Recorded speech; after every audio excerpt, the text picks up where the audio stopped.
আরেকটি বছর পেরিয়ে মাহে রমজানের দীর্ঘ এক মাসের সিয়াম সাধনার পর আজ আমাদের জন্য এক বিশেষ আনন্দের দিন, পবিত্র ঈদ উল ফিতর।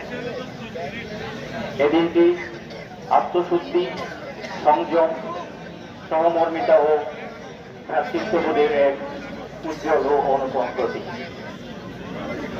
ঈদ আমাদের শেখায় শান্তি, সম্প্রীতি ও সৌহার্দ্য বজায় রেখে মানবতার কল্যাণে কাজ করছে।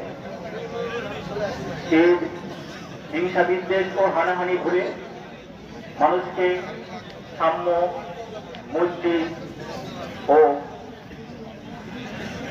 শুভকামনার বার্তা বয়ে নিয়ে আসে, আনন্দের বার্তা বিলায়। ঈদের আনন্দ আমাদের সকলের, ব্যক্তি, পরিবার, সমাজ ও রাষ্ট্রীয় জীবনে মুসলমানদের আত্মশুদ্ধি, সংযম, সৌহার্দ্য ও সম্প্রীতির মেলবন্ধন পরিব্যক্তি লাভ করে পবিত্র ঈদ উল ফিতরে।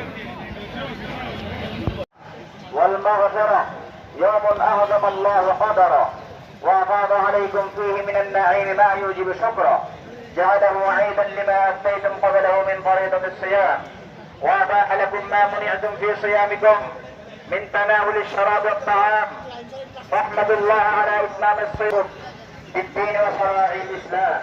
الله أكبر، الله أكبر، لا إله إلا الله، الله أكبر، الله أكبر، ولله الحمد.